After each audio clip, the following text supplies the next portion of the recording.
2026 के शुरुआती 3 महीने जनवरी, फरवरी, मार्च, ये तीनों महीने वृषभ राशि वालों के लिए कैसे रहने वाले हैं?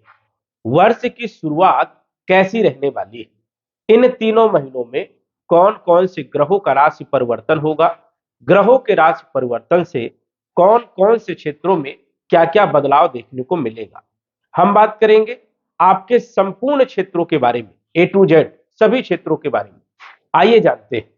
उससे पहले यह समझिए कि यह फलादेश चंद्र राशि पर आधारित है। नाम राशि के आधार पर भी जान सकते हैं और लग्न राशि के आधार पर भी जान सकते हैं। ये जो आप कुंडली देख रहे हैं, जनवरी 2026 की कुंडली है। सौर मंडल में ग्रहों की स्थिति इस प्रकार से है। 4 ग्रह जो अष्टम भाव में गोचर कर रहे हैं, 1 जनवरी से लेकर के 13 जनवरी तक यहां पर गोचर करने वाले हैं शुक्र। 13 तारीख को राशि परिवर्तन करके ये आ जाएंगे आपके मकर राशि में। ये समझिए कि 13 तारीख से लेकर के 17 तारीख के बीच में ये चारों ग्रह आपके भाग्य भाव में आ जाएंगे। लेकिन 17 तारीख तक इन ग्रहों का अष्टम भाव में गोचर आपके लिए कैसा रहने वाला है, इस पर भी चर्चा करेंगे। राहु जो कि आपके 10वें भाव में कैरियर के भाव में गोचर कर रहे हैं तीनों महीने, क्या रिजल्ट देंगे? शनि आपके एकादश भाव में, लाभ भाव में, आय के भाव में गोचर कर रहे हैं, क्या पोजीशन रहने वाली, इस पर भी चर्चा करेंगे। और गुरु आपके धन भाव में गोचर कर रहे हैं मिथुन राशि में, तो क्या स्थिति रहने वाली है? केतु आपके सुख के भाव में गोचर करेंगे, तो ये क्या रिजल्ट आपको देंगे तीनों महीने में, विस्तार से जानेंगे। सबसे पहले तो हम बात करेंगे आपके राशि के स्वामी के बारे में, आपके लग्न के स्वामी के बारे में। लग्न से हम देखते हैं हेल्थ के बारे में, स्वास्थ्य के बारे में। और हेल्थ के जो मालिक है वो है आपके शुक्रदेव।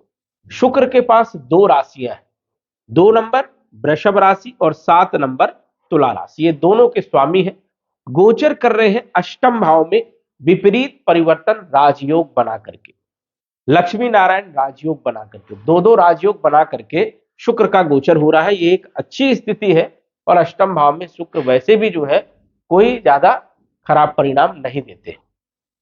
कहने का तात्पर्य यह है कि 13 तारीख तक थोड़ा सा स्वास्थ्य में जो है कम ज्यादा देखने को मिल सकता है, क्योंकि जब भी लग्नेश का अष्टम भाव में गोचर होगा तो ये एक अच्छी स्थिति नहीं मानी जाती।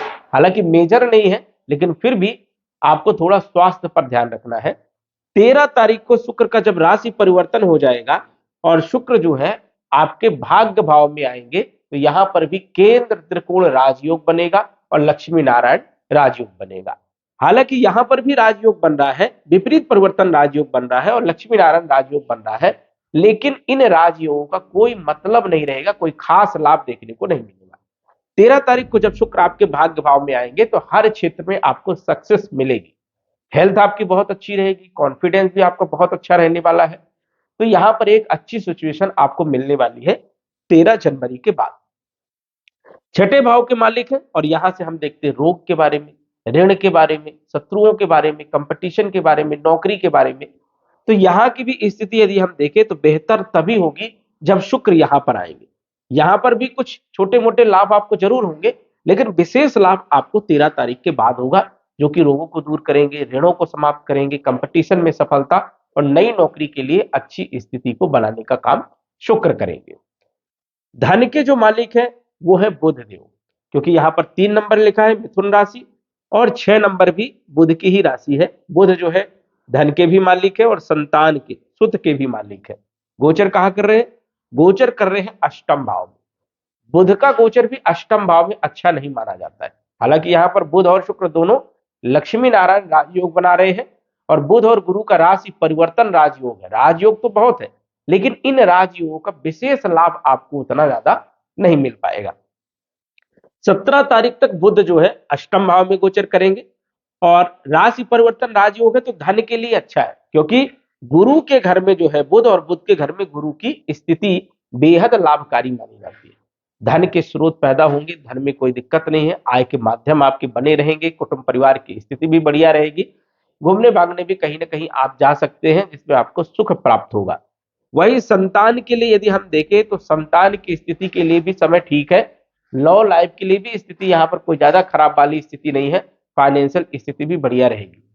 तो बुध यहां पर 17 तारीख तक रहेंगे, 17 तारीख को बुध आ जाएंगे भाग्य भाव में। तो ये नवम पंचम राजयोग बनेगा, पंचमेश नवम भाव में गोचर करेंगे और धन का मालिक जो है नवम भाव में भाग्य भाव में गोचर करेगा। यहां पर भी बुधादित्य राजयोग और लक्ष्मी नारायण राजयोग बनेगा। तो ये एक अच्छी स्थिति, सबसे अच्छी स्थिति ये समझिए कि 17 जनवरी से बुध आपको जबरदस्त लाभ देने का काम करेंगे, क्योंकि अष्टम भाव जो है ये बुरा भाव माना जाता है। ग्रह कितना अच्छा हो लेकिन वो बुरी जगह में चला जाएगा तो कहीं ना कहीं वो स्वतंत्र रूप से अपने अच्छे परिणाम नहीं दे पाएगा, चाहे वो कितने बड़े राजयोग में हो। तो इस चीज का आपको ध्यान रखना है कि माहौल उसको यहाँ पर उतना बढ़िया नहीं मिलेगा जो माहौल उसको भाग्य भाव में मिलेगा। तो 13 तारीख से शुक्र का अच्छा समय कह सकते हो, और बुध जो है 17 जनवरी से बहुत अच्छे परिणाम देने का काम करेंगे जनवरी के महीने में। वही देखा जाए तो चंद्रमा जो कि तीसरे भाव के मालिक है, और चंद्रमा का फलादेश संभव नहीं होता क्योंकि चंद्रमा का प्रभाव सिर्फ मन पर होता सबसे ज्यादा। चंद्रमा यदि अच्छे भाव में गोचर कर रहा है मन प्रसन्न रहेगा, चंद्रमा यदि खराब भाव में या पाप ग्रहों के साथ गोचर कर रहा है मन अशांत रहेगा। लेकिन चंद्रमा का फलादेश बड़ा सटीक होता है, लेकिन चंद्रमा 2.25 दिन में राशि परिवर्तन कर जाते हैं, इस कारण से चंद्रमा का फलादेश संभव नहीं होता है। चंद्रमा का फलादेश संभव तब होता है या तो रोज के राशिफल बनाए या फिर साप्ताहिक राशिफल में, क्योंकि वीडियो फिर बहुत ज्यादा लंबा हो जाएगा, फिर जो वो समझ के बाहर होगा। इसलिए हम जनवरी के महीने से साप्ताहिक राशिफल देंगे और उसमें सिर्फ चंद्रमा का फलादेश जो है रहेगा, अन्य ग्रहों का भी जो है उसमें राशि परिवर्तन के बारे में विस्तार से चर्चा की जाएगी। यहां पर यदि हम देखें तो ये जो भाव है ये पराक्रम का भाव है, ये छोटे भाई बहनों का भाव है, ये यात्राओं का भाव है, ये कम्युनिकेशन का भाव है, ग्रीन कार्ड पासपोर्ट वीजा का भाव है।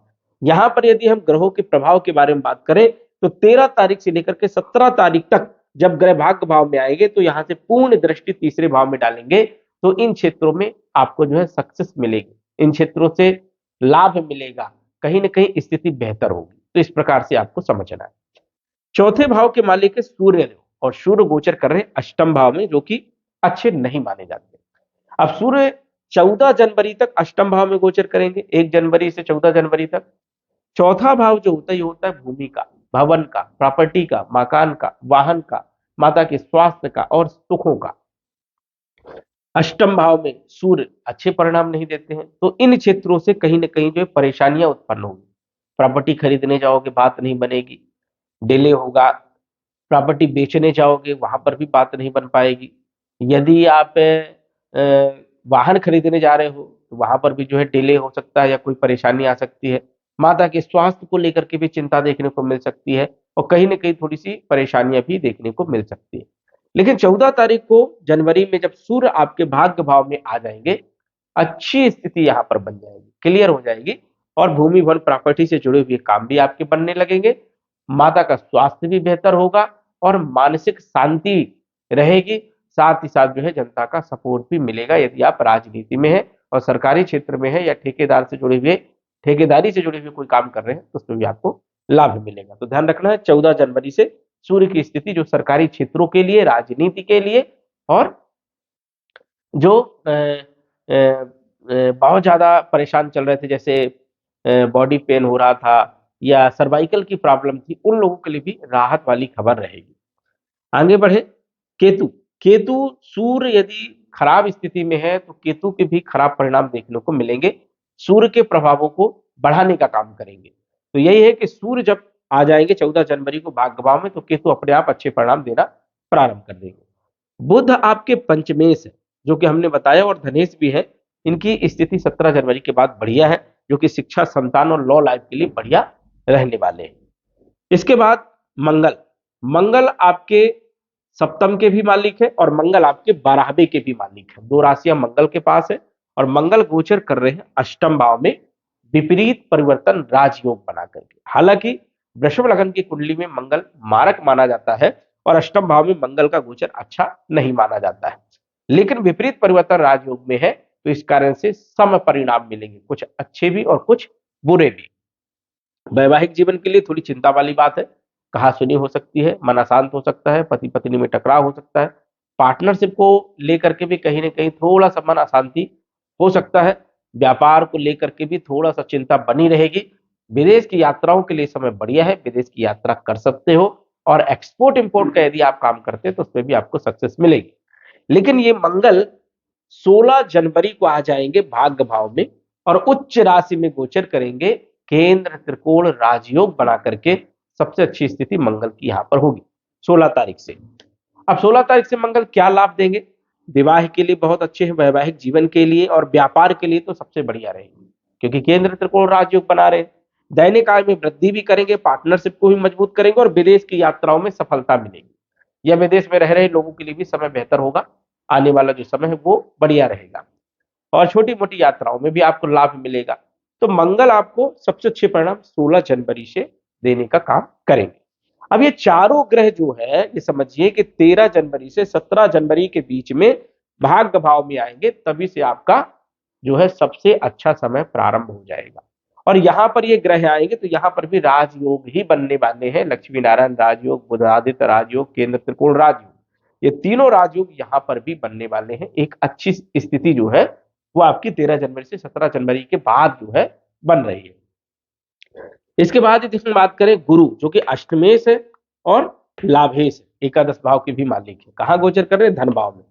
ये एक अच्छी स्थिति है कि गुरु जब धन भाव में गोचर करता है तो वो साल बहुत शानदार बीतता है और धन से जुड़ी हुई कोई समस्या नहीं रह जाती। तो वृषभ राशि वालों के लिए गोल्डन टाइम है कि गुरु का धन में गोचर करना। और ये 2 जून तक गुरु यहां पर गोचर करने वाले हैं, ये समझिए कि बहुत धन देने का काम करेंगे, क्योंकि धन के ये कारक है। तिजोरी की चाबी गुरु के ही पास है, डिपार्टमेंट धन का गुरु का ही है, इसीलिए गुरु अपने ही घर में बैठा है धन भाव में। तो जून तक तो धन देना ही देना है गुरु को, तिजोरी जो है खोलेगा ही खोलेगा। तो इससे आप बिल्कुल निष्फिक्र रहिए कि आय के माध्यम आपके बनने वाले हैं और ज्यादातर जो है मल्टीपल जो है आय के माध्यम आपके हो सकते हैं। अब गुरु जो है अष्टमेश है और राशि परिवर्तन राजयोग भी बना रहे हैं, रुका हुआ धन भी प्राप्त होगा, फंसा हुआ धन भी प्राप्त होगा, जिसकी आकांक्षाएं आपने छोड़ दिया था वो भी प्राप्त हो सकता है। गूढ़ ज्ञान में आपका मन लग सकता है, ज्योतिष है, तंत्र विद्या है, समाज सेवा, इसमें रुचि आपकी जागृत हो सकती है। और लाभेश जब धन भाव में गोचर करता है तो स्वाभाविक है कि धन का लाभ होता है। इच्छा पूर्ति का मालिक धन भाव में गोचर करे तो इच्छाओं की पूर्ति होती है। कहने का तात्पर्य है कि गुरु आपका बहुत जबरदस्त है और तीनों महीने जनवरी, फरवरी, मार्च, तीनों महीने जबरदस्त रिजल्ट देने का काम करेगा। इनकी पंचम दृष्टि छठे भाव में रोग ऋण शत्रुओं को समाप्त करेगी, साथ ही साथ कंपटीशन में सफलता, नौकरी के लिए बेहतर अवसर और अष्टम भाव में दृष्टि होने के कारण ससुराल पक्ष से लाभ भी होगा और कैरियर के भाव में गुरु की दृष्टि होने के कारण कैरियर बहुत अच्छा रहेगा। ये बहुत अच्छी स्थिति है। गुरु के बाद शनि, जो कि भाग्य के भी मालिक है और कर्म के भी मालिक है, 9th हाउस और 10th हाउस के मालिक होकर के 12th राशि में ये बैठे 11th हाउस में, अच्छी स्थिति है। जब भी भाग्य लाभ भाव में बैठ जाए, कर्मेश लाभ भाव में बैठ जाए तो भाग्य वृद्धि होती है, कर्म से लाभ होता है, जो आप कर्म करोगे लाभ होगा। तो शनि यहाँ पर सबसे बढ़िया है और शनि तो अब मार्गी हो गए हैं। जनवरी, फरवरी, मार्च के महीने में वृषभ राशि वालों के लिए वरदान साबित होने वाले हैं, बहुत अच्छी स्थिति रहेगी। तो शनि और गुरु दोनों ही आपके लिए जबरदस्त रहने वाले हैं और ये बड़े ग्रह हैं, ये देता भी बड़ा है और जो छोटे ग्रह हैं ये देते भी छोटे हैं। बड़े ग्रह का बदलाव यदि आपके लिए शुभ है तो समझिए कि समय आपके लिए बहुत अच्छा है। तो ये दोनों ग्रह आपको सपोर्ट करेंगे।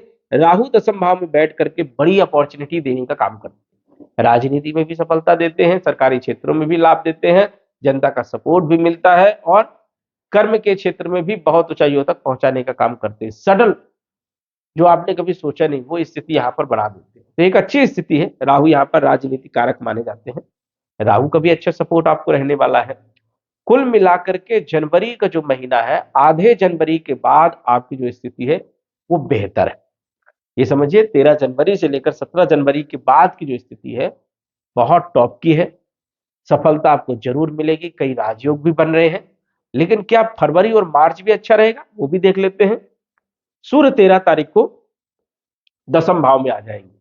दसम भाव में सूर्य दिग्बली तो होते हैं, लेकिन राहु के साथ ग्रहण दोष भी बन जाता है और सूर्य अपने भाव को देखेंगे तो भूमि भवन प्रॉपर्टी से जुड़े हुए काम तो बनेंगे, लेकिन कॉन्फिडेंस का भी लो होगा, कभी हाई होगा, तो ये स्थिति देखने को मिल सकती है। और वही पिता के साथ भी संबंध अच्छे रखना है, ये भी आपको ध्यान रखना है। कर्म करते रहना है, क्योंकि यहाँ पर थोड़ा सा मन अशांत रहेगा, इस चीज का ध्यान रखना है। मंगल जो है 23 तारीख को राहु के साथ आ जाएंगे। मंगल भी यहाँ पर दिग्बली माने जाते हैं, एक्स्ट्रा पावर मंगल को भी मिलती है। राहु के साथ अंगारक दोष बनेगा, तो थोड़ा धैर्य से काम लेना है।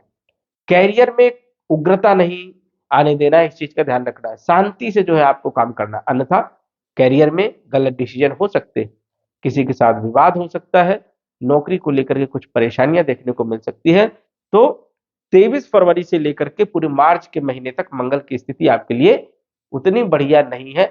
ईगो बढ़ सकता है, जल्दीबाजी में गलत डिसीजन हो सकते हैं, चोट चपेट लगने की भी संभावनाएं हो सकती है, पिता के साथ संबंध खराब हो सकते हैं, इसलिए इन चीजों में ध्यान रखना है। सूर्य का उपाय करना है, ओम घृण सूर्याय नमः, इस मंत्र का जप करना है। मंगल का उपाय ओम अंग अंगारकाय नमः, इस मंत्र का जप करना है, जिससे दोनों ग्रह आपके लिए पॉजिटिव रिजल्ट देने का काम करेंगे।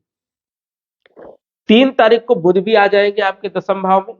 दसम भाव में बुध का गोचर वैसे तो अच्छा माना जाता है, लेकिन राहु के साथ गोचर करेंगे, मिले जुले परिणाम देने का काम करेंगे। राहु मित्र है बुध का, इसलिए यहाँ पर बुद्धि थोड़ा सा जो है कम ज्यादा हो सकती है, डिसीजन गलत हो सकते हैं। यहाँ पर सोच समझ करके आपको डिसीजन लेना है। व्यापार यदि करना चाहते हैं, नया व्यापार करना चाहते हैं, तो थोड़ा समय रुक लीजिए, ज्यादा बेहतर रहेगा, क्योंकि यहाँ पर उतनी अच्छी स्थिति बुध की नहीं रहेगी, एक सामान्य स्थिति रहने वाली है। लेकिन कैरियर में कोई विशेष दिक्कत नहीं है। धन के लिए स्रोत आपके बने रहेंगे, आय के माध्यम आपके बने रहेंगे, शिक्षा, संतान, लव लाइफ की स्थिति भी आपकी बेहतर रहेगी। तो यहाँ पर भी थोड़ा सा बुध उतने अच्छे रिजल्ट स्वतंत्र रूप से नहीं दे पाएंगे। शुक्र जो है फरवरी के महीने में 6 तारीख को राहु के साथ गोचर करेंगे, भौतिक सुखों में वृद्धि करेंगे और खर्चे खूब करवाएंगे। कैरियर में देखा जाए तो विशेष कोई दिक्कत नहीं है, लेकिन थोड़ा सा सतर्कता क्या रखना है, स्त्रियों के प्रति थोड़ा वफादार रहना है और सपोर्ट करना है, यहाँ पर धोखा नहीं देना है, नहीं तो थोड़ी दिक्कत हो सकती है। विशेष मेजर कोई इशू नहीं है। कैरियर के लिए अपॉर्चुनिटी यहाँ पर आपको कुछ अच्छी भी मिल सकती है, क्योंकि शुक्र दसम भाव में राहु के साथ अच्छे परिणाम देने का काम करता है और भौतिक सुखों में वृद्धि करता है, खर्चे भी खूब करवाता है। तो शुक्र की स्थिति भी यहाँ पर ज्यादा खराब नहीं है, लेकिन फिर भी थोड़ा मिले जुले परिणाम जो है फरवरी में आपको मिलेंगे। तो ये चारों ग्रह जो है ये आपको मध्यम परिणाम देने का काम करेंगे। जो जनवरी में अच्छी स्थिति थी वो फरवरी में थोड़ी सामान्य रहेगी। मार्च में यदि हम बात करें तो सूर्य देव जो है शनि के साथ गोचर करेंगे लाभ भाव में। यहाँ पर एक अच्छी स्थिति तो है, लेकिन वही है कि पिता के साथ नोकझोंक हो जाना, बड़े जनों के साथ नोकझोंक हो जाना, या फिर देखा जाए तो चिड़चिड़ापन होना, स्वभाव अशांत होना, ये स्थिति जरूर रहेगी। लेकिन लाभ होगा, धन लाभ होगा, आय के माध्यम बढ़ेंगे, अचानक स्थिति में जो है परिवर्तन भी देखने को मिलेगा। तो शनि के साथ सूर्य की स्थिति उतनी बेहतर नहीं मानी जाती है, लेकिन आप सामान्य समझ सकते हैं, उतनी खराब भी नहीं मानी जाती। शुक्र 2 तारीख को अपनी उच्च राशि में गोचर करेंगे, बेहतर स्थिति होगी। शुक्र जो है हेल्थ के लिए भी बहुत अच्छे हैं, और देखा जाए तो हेल्थ के लिए थोड़ा सा आपको ध्यान रखना है 13 जनवरी तक। उसके बाद हेल्थ की स्थिति बहुत अच्छी, स्वास्थ्य अच्छा रहेगा। बस 13 जनवरी तक थोड़ा सा ध्यान रखना है, खान पान पर विशेष तौर पर ध्यान रखना है, उसके बाद कोई विशेष दिक्कत वाली बात यहाँ पर नहीं है। शुक्र 12वें भाव में भी अच्छे परिणाम देने का काम करेंगे, यहाँ पर भी कोई विशेष दिक्कत वाली बात नहीं। थोड़ा सा उपाय क्या करना है, जैसे ही एक ग्रह सूर्य, बुध, मंगल अष्टम भाव से निकल जाएंगे और ये निकलेंगे भाग्य भाव में आएंगे, तो एक अच्छी स्थिति देखने को मिलेगी। तो उपाय क्या करना है, ओम घृण सूर्याय नमः सूर्य का, ओम बुम बुधाय नमः बुध का, ओम सुम शुक्राय नमः शुक्र का, और ओम अंग अंगारकाय नमः इस मंत्र का मंगल का जप करना है, जिससे कि ये ग्रह आपको ज्यादातर पॉजिटिव रिजल्ट देने का काम करेंगे। कुल मिलाकर के यदि हम बात करें तो वृषभ राशि वालों के लिए भी कई सारे राजयोग यहाँ पर बन रहे हैं। ग्रहों की स्थिति भी काफी हद तक अच्छी है, रिजल्ट आपको अच्छे मिलने चाहिए, और यदि उपाय यदि करते हैं तो और अच्छी स्थिति आपकी बनेगी। यह एक साधारण फलादेश है, कुंडली विश्लेषण करवा करके आप सटीक जानकारी का पता लगवा सकते हैं। तो दर्शकों आज बस इतना ही, धन्यवाद। यदि आप अपनी कुंडली का विश्लेषण घर बैठे करवाना चाहते हैं तो दिए गए व्हाट्सएप नंबर से संपर्क करें। साधारण फीस जमा करके आप अपनी कुंडली का विश्लेषण फोन के माध्यम से घर बैठे ही करवा सकते हैं और जान सकते हैं अपने भूत, भविष्य और वर्तमान के बारे में। धन्यवाद। WhatsApp number 9479893911।